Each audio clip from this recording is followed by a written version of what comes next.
मैं हूं संजय। आज हमारे साथ एक ऐसी शख्सियत मौजूद हैं जो बंगाल चुनाव में एक ऐसा नारा लेके आए जो पूरे देश में छा गया, जो शादियों में, मूर्ति विसर्जन में बजने लगा। वो गाना था खेला हो।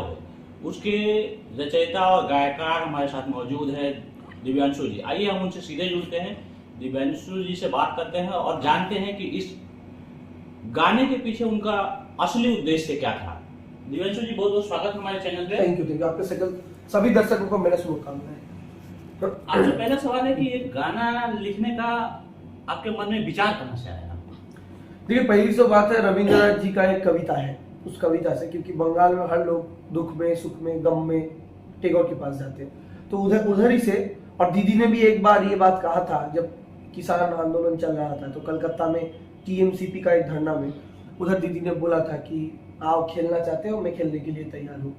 तो वही पे सोचकर जब मैंने देखा ये शुभेंदु बीजेपी सारे लोगों को तुड़वा कर लेके जा रहा है और ये सोच रहा है कि ये नेता तोड़ के टीएमसी से वो लोग पावर में आ जाएंगे, तो हमने सोचा भाई ये तो बंगाल का हर लोग जानता है कि टीएमसी का नेता आप किसी को भी तोड़ लो, लेकिन उस नेता के पीछे जब तक दीदी का फोटो है तब तक वो नेता है, और जब दीदी का फोटो वहां से हट जाता है तो वो किसी काम का नहीं रहता। और खेला हुआ एक चैलेंज भी है ऑपोजिशन को, स्पेसिफिकली बीजेपी को, भाई तुम्हारा जितना पावर है लेकर आओ, तुम्हारा हर स्टेट फतेह करने का तुम्हारा जो ब्लूप्रिंट है, जो जिससे तुम करते हो वो भी लेकर आओ। तुम्हारे पास बहुत पावर है, तुम्हारा होम मिनिस्टर, प्राइम मिनिस्टर के साथ बहुत सारे मंत्री है, तुम्हारे पीएम केयर फंड का पैसा है, तुम्हारे पास बड़े बड़े जो करोड़पति लोग हैं उनका सपोर्ट है, मीडिया है, न्यूज़पेपर है, न्यूज चैनल, तो नेशनल मीडिया तो पूरा गोदी मीडिया उनके साथ ही है। तो ये सब लेकर तुम आओ, हमारे तरफ से एक ही औरत रहेंगे मैदान पर, तो एक खेल क्यों ना हो जाए। क्योंकि वो लोग दंगा के बारे में सोचते हैं, हम लोग खेल के बारे में बोलते हैं।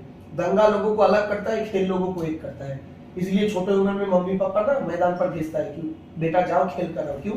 आप जब खेलेंगे तो आप में समानता बढ़ता है ना। समानता बढ़ता है मतलब आप जिसके साथ खेल रहे हो, आप कभी ये नहीं सोचते कि वो पैसे वाला लड़का है, मैं तो गरीब इंसान हूँ, वो तो हिंदू है, मैं मुसलमान हूँ। जब खेलते हैं आप लोग तब वो भी प्लेयर है, आप भी प्लेयर हो। तो खेल सब में समानता लाता है, सब में भाईचारा लाता है, दंगा सबको बंटता है।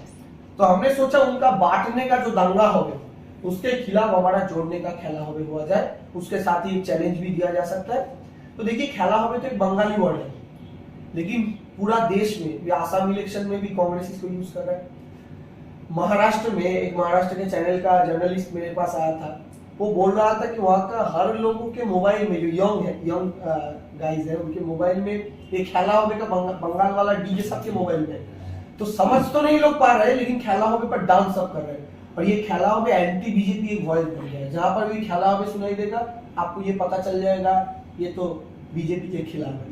तो बीजेपी सोचा था कि अपॉलिटिकल जय श्री राम देखकर पूरा देश को डोमिनेट कर लेगा, लेकिन ये खेला होवे उसको सप्रेस कर दिया। क्योंकि राम जिसको मंदिर में रहना चाहिए, बीजेपी जिसको खींच कर मिट्टी में लाया था, वो राम अभी मंदिर में है, बहुत खुश है। यकीन कीजिए, वो तो हमारे भगवान है, उसका जगह मंदिर पे है। आप रास्ते में टॉयलेट जा रहे हो, जय श्री राम। आप ऑपोजिशन को मार रहे हो, जय श्री राम। आप दूसरे धर्म के लोगों को दाढ़ी पकड़ के खींच रहे हो, जय श्री राम। ये तो राम नहीं बोलते भाई, हमने तो रामायण पढ़ा है। उधर तो राम तो एक बहुत अच्छे राजा थे। एक राजा के राज में सब समान होते हैं, लेकिन मोदी जी के राज में सब समान नहीं है। तो एक राजा के राज में सब समान होते हैं, लेकिन मोदी जी के राज में सब समान नहीं है। तो इसीलिए राम भी गुस्सा है उनसे। तो मुझे लगा कि राम को फिर से मंदिर में प्रतिष्ठा कैसे किया जाए। हमने सोचा ये राम को मंदिर पर फिर से कैसे प्रतिष्ठा किया जाए, क्योंकि राम की जगह तो मंदिर पर ही है। तो हमने एक ऐसा स्लोगन लाया कि जो अपॉलिटिकल भी हो, जिसके साथ पॉलिटिक्स का कोई डायरेक्ट कनेक्शन नहीं हो, क्योंकि खेला होवे में तो ना टीएमसी का नाम है ना दीदी का नाम है। तो लोग लेने में भी, जो मान लीजिए किसी पार्टी को सपोर्ट तो करते हैं, लेकिन पॉलिटिकली उतना वोकल नहीं होते, उस लोगों का भी प्रॉब्लम नहीं होगा। तो ये खेला होवे स्लोगन फिर आया, ये सारे बात सोचकर। और इसे तो देखी हो आपने कि जो चाय के दुकान में मंदिर से लेकर मंदिर के बाहर से लेकर सरस्वती पूजा का विसर्जन तक, मैरिज एनिवर्सरी से लेकर पार्टी का प्रोग्राम, हर जगह पर खेला होवे। और इसका इम्पैक्ट इतना है, बीजेपी को अपना वर्जन लाना पड़ा, यानी कॉपी करना पड़ा। जैसे मोदी जी बेटी बचाओ बेटी पढ़ाओ कॉपी किया ना दीदी का कन्याश्री से, तो ऐसा ही कॉपी करना पड़ा।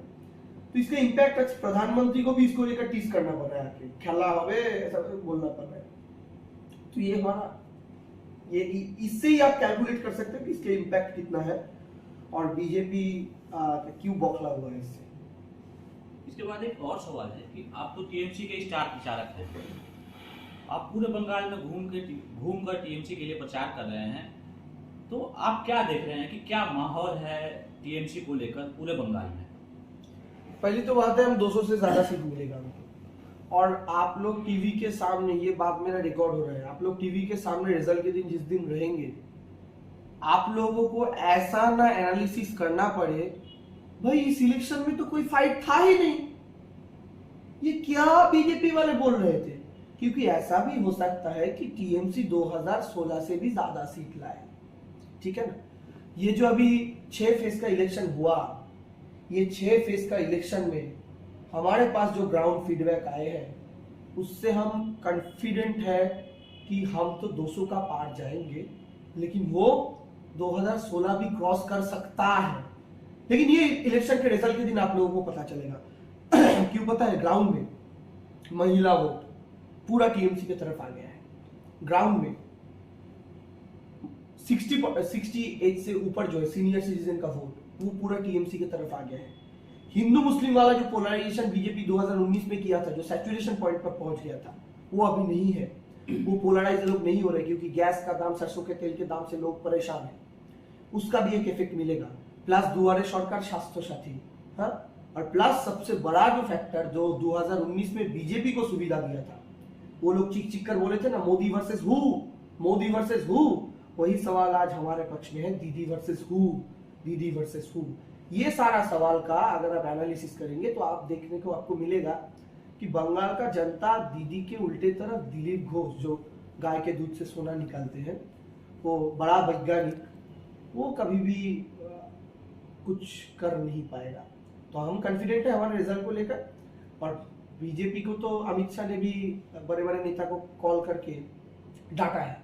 ये तो बहुत सारे पेपर्स में निकला है और बहुत रेपुटेड पेपर्स में निकला है। ऐसा कुछ नहीं कि बीजेपी का व्हाट्सएप यूनिवर्सिटी वाला न्यूज है कि अमित शाह ने बोला है आप लोग जो फीडबैक ग्राउंड से दे रहे हो और मेरा जो होम मिनिस्ट्री का जो आईबी का रिपोर्ट आ रहा है उसके साथ उसका 180 डिग्री का डिफरेंस है। तो अमित शाह ने भी डांटा। तो अमित शाह को पता चल गया 180 डिग्री का डिफरेंस है, दिलीप घोष को पता नहीं चला। अगर 180 डिग्री का डिफरेंस है तो वो तो सारे तो आईएसएफ को नहीं जाएगा ना, सीपीएम लेफ्ट को नहीं जाएगा ना। 180 डिग्री का डिफरेंस का मतलब टीएमसी को आएगा। तो हिसाब आप कर लीजिए। देखिए बहुत सारे मीडिया के जो दोस्त है, जो लोग मान लीजिए ग्राउंड पर रहे इलेक्शन के लिए, वो लोग बोल रहे हैं कि भाई जंगल महल में तो फाइट है, टीएमसी को सोचना पड़ेगा, हमको फाइट दिखा, 50-50 का फाइट है। तो मैंने उसको बोला भाई आप 2019 के इलेक्शन के चुनाव का रिजल्ट देखकर फिर ये बात बोलो, क्योंकि 2019 के चुनाव में जंगल महल में टीएमसी का सुपड़ा साफ हो गया था, कुछ नहीं था वहां पर। अगर उस जगह पर 50-50 फाइट है तो उसका मतलब तो बहुत है रे भाई, क्योंकि बांकुड़ा में 12 सीट, 50-50 का मतलब 6-6, पुरुलिया में 9 सीट। अगर मैं बीजेपी को ज्यादा भी दूं, 4-5 हमारे पक्ष, हम 4, अगर मैं कम भी पकड़ूं, झारग्राम में 4 है, उसमें से तो 4 में से 4 ही टीएमसी को आएगा। आपका जंगल महल का मतलब झारग्राम में 4 सीट है। गोपी बल्लभपुर एक फाइट है, लेकिन वो भी हम निकाल लिया आखिरी दिन में, 4 में 4 आएगा। पुरुलिया में अगर हमको 4 आया तो 4-4 8 हो गया। मैं कम कर करके पकड़ रहा हूं। और ठीक है, झारग्राम 3 पकड़ लीजिए, 3-4 हो गया 7, बांकुड़ा का 6, 7 और 6 हो गया 12, ठीक है ना, 13, ठीक है। तो पुरुलिया, झारग्राम, बांकुड़ा से 13, टोटल सीट कितना है, 4, 9 और 12, अभी साफ कर लीजिए। फिर 50-50 हुआ का मतलब तो बीजेपी का डैमेज हुआ, टीएमसी का तो नहीं, टीएमसी 0 था, 0 का 50% कितना होता है आप बोलिए, तो नहीं होता ना। तो अब अगर बीजेपी का जो बेल्ट है उधर से ही हम ये रिजल्ट, और मैं आपको लिख के देता हूँ, रिजल्ट का दिन चला देना रिजल्ट हुआ।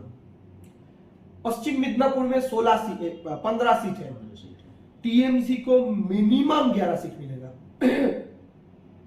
टीएमसी को मिनिमम 11 मिलेगा और हम 14 तक जा सकते हैं, ठीक है। 3 सीट 50-50 है, इसीलिए हम 11 बोल रहे हैं। ईस्ट मिदनापुर में टीएमसी को 10-11 सीट मिलेगा, ठीक है। तो ये जो एरिया है जिसको बीजेपी ने सोचा था कि शुभेंदु आया है बहुत सारा अच्छा होगा, अरे शुभेंदु रहते भी तो मेदिनीपुर लोकसभा बीजेपी जीत गया था। कैसे जीता, पीछे से छुरा पका था ना। अभी तो तुम डायरेक्ट हमारे एनिमी हो भाई, हमको तो अभी अंदर से अब तुम खत्म नहीं कर पाओगे। तो हमने वैसे ही लड़ा और लड़के हमने जीत भी लिया। अभी अगर लोकसभा चुनाव मेदिनीपुर में हो जाए तो दिलीप घोष हार जाएंगे, ऐसा बात है। तो इस जगह पे जहां पर बीजेपी अच्छा रिजल्ट किया था वहीं से हमारा अच्छा हो रहा है। कुछ भी यार जलपाईगुड़ी में इलेक्शन हो गया, जलपाईगुड़ी में तो टीएमसी 0 था। अगर जलपाईगुड़ी में टीएमसी 7 में से 4 लाता है तो इसका मतलब आप सोचिए कितना अच्छा रिजल्ट है। कल नॉर्थ दिनाजपुर में वोट हुआ, नॉर्थ दिनाजपुर में 9 सीट है, बहुत खराब अगर हुआ 7 मिलेगा टीएमसी को नॉर्थ दिनाजपुर से, ठीक है। मालदा टीएमसी 0 था, मालदा में 12 सीट में से टीएमसी को 5 सीट तो जरूर मिलेगा। तो हम जहां जहां पर 0 थे, और आपका पश्चिम बर्धमान जहां पर आप कर रहे हैं इधर में तो आप लगभग 0 ही थे। तो इससे अगर 9 सीट में से अगर हम 3-4 भी आप लोग मिनिमम पकड़ के चलो आप लोगों का हिसाब से, हाँ, और हमारा जो हिसाब बोल रहा है हमको तो 7 आएगा, ठीक है। तो अगर 4 भी आप लोग मिनिमम पकड़ के चलो, मैं आप लोगों का जो हमारा एक्सपेक्टेशन है उसको भी 50% कर रहा हूँ, ठीक है। तो 0 से भी तो +4 हुआ ना। तो आप सारे जगह पर जहां पर बीजेपी का जीत था उस जगह पर अगर टीएमसी 50% स्नैच कर रहा है उनसे, और जहां पर टीएमसी का होल्ड था ऑलरेडी उसको वो होल्ड ऑन कर रहा है, तो हिसाब तो 200 का ऊपर ऐसे ही चला जाता है ना। तो खेल तो इसी बात का होना है। एक और सवाल है कि बंगाल की जनता ने एक उम्मीद लगाई थी कि दिव्यांशु को इस बार के चुनाव में उम्मीदवार बनाया जाएगा, पर ऐसा हो नहीं पाया। ऐसा क्यों हुआ? देखिए, पहली तो बात है, जो सीट को लेकर बात हुआ था वो बाली था, हावड़ा का बाली। बाली में स्कूटिनी का डेट था 26 मार्च, और उससे 4 दिन बाद 1 अप्रैल को मेरा 25 हुआ। तो संविधान कहता है कि 25 ना होने से कोई इलेक्शन फाइट नहीं कर सकता, तो यही एक कारण है। उसके बाद एक पार्टी को अगर लगता है कि इस लड़के को एक सीट पर ना देकर पूरा स्टेट में हम कैंपेन कराएं उससे ज्यादा अच्छा होगा, तो वो पार्टी करवाएगी। जैसे मान लीजिए मैं पश्चिम बर्धमान में कैंपेन के लिए आया हूँ और मैं एक सीट पर बंद रहता तो मुझे उधर ही रहना पड़ता, तो ऐसी बात होता है। मान लीजिए दिलीप घोष भी तो इस बार नहीं चुनाव लड़े, तो उसका मतलब क्या है, बीजेपी में दिलीप घोष का कोई इंपॉर्टेंस नहीं है? तो ये तो नहीं है ना, वो तो स्टेट प्रेसिडेंट है भाई। तो ऐसा कोई बात नहीं है। पार्टी जहां पर जिस जगह पर काम देगा, कमांडर जहां पर बोलते हैं अपने सोल्जर को भाई तुम इधर पे ये करो, तुम इधर पे ये करो, सबका तो अलग अलग काम होता है, तो हम वही कर रहे हैं। क्योंकि हम तो वैसे शुभेंदु अधिकारी नहीं है ना कि जो चाहते हैं वो ना मिला तो दूसरे तरफ चला गया, हम ऐसे नहीं है। क्योंकि पॉलिटिक्स हम आइडियोलॉजी को लेकर करते हैं। ऐसे बीजेपी ने तो हवा बना दिया था कि देवांशु बीजेपी में आ रहा है, लेफ्ट ने भी बोलना शुरू कर दिया था, और फोन भी आया था बीजेपी से, 2-3 फोन आया था। तो मैंने सबको एक ही चीज बोला, भाई आइडियोलॉजी कोई कपड़ा नहीं है जिसको तुम खोलकर आज ये कपड़ा तो कल वो कपड़ा, ऐसे आज ये आइडियोलॉजी कल वो आइडियोलॉजी, ये हो नहीं सकता। और दीदी को देखकर मैं पार्टी करता हूँ, ठीक है ना। तो उस दीदी के खिलाफ बोलना पड़ेगा, ये मैं सपने में भी नहीं सोच सकता। तो मैं खुश हूँ, कैंपेन कर रहा हूँ। 2 तारीख को जब दीदी जीतेगा पूरा बंगाल हरा गुलाल से रंग जाएगा। वही दिन देखने के लिए तो 2 साल पहले पार्टी में आया था, वही मेरे लिए सबसे बड़ा प्राइज है।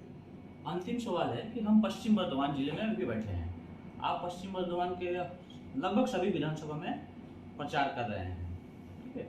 आप यहाँ पे क्या उम्मीद लगा रहे हैं, और ये यहाँ पे दीदी के खासम खास और पूर्व मंत्री मलय घटक जी भी चुनाव लड़ रहे हैं, उनके बारे में आपका क्या विचार है? देखिए, पहली तो बात है, इस जिले से हमको 7 सीट मिलने का एक्सपेक्टेशन है, ठीक है। अभी मैं आपको मिनिमम बता कर हिसाब किया था कि मेरा जो एक्सपेक्टेशन है उसको भी 50% करके मैं हिसाब कर रहा हूँ, ठीक है।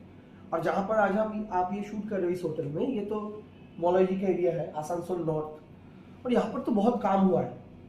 2011 साल से पहले, दीदी का सरकार आने से पहले जो लोग आए थे इस एरिया में और आज जो आते हैं, तो उन लोगों का पता चलता है क्या डिफरेंस हुआ है काम में।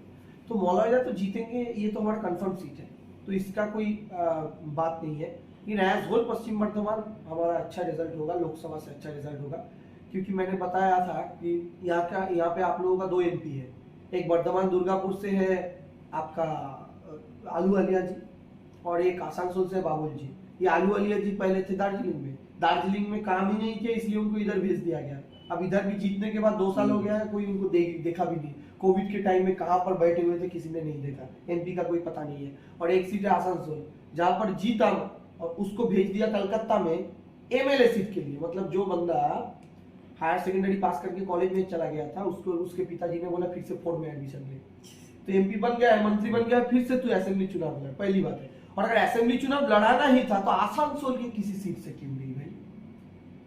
आप तो इधर का हो ना, तो इसका मतलब आसनसोल में आपको लगता है कि अगर बाबुल सुप्रियो लड़ेगा तो उसका जमानत भी चला जाएगा। तो इससे आसनसोल और ये पश्चिम बर्धमान का लोग देख रहे हैं कि 2 ही एमपी इतना घटिया काम कर रहे हैं, तो इसको अगर असेंबली में भी जिताया जाए इन लोगों को तो काम का काम कुछ नहीं होगा। इससे अच्छा है दीदी फिर से मुख्यमंत्री बनी रहे, जो सुविधा, जो सरकारी स्कीम्स का सुविधा है वो मिलेगा, और सेंट्रल गवर्नमेंट को एक क्या बात है, एक मैसेज भी दिया जा सकता है कि भाई हमको ये 900 रुपया का गैस, 180 रुपया किलो सरसों का तेल हमको पसंद नहीं आ रहा है। मोदी जी अच्छे दिन सच में लाओ, इन चीज़ों का दाम घटाओ, अपना दाढ़ी को छोटा करो या ना करो, लेकिन गैस के दाम को जरूर छोटा करो। धन्यवाद। ये थे दिव्यांशु जी और आप देख रहे हैं 99 न्यूज़ और मैं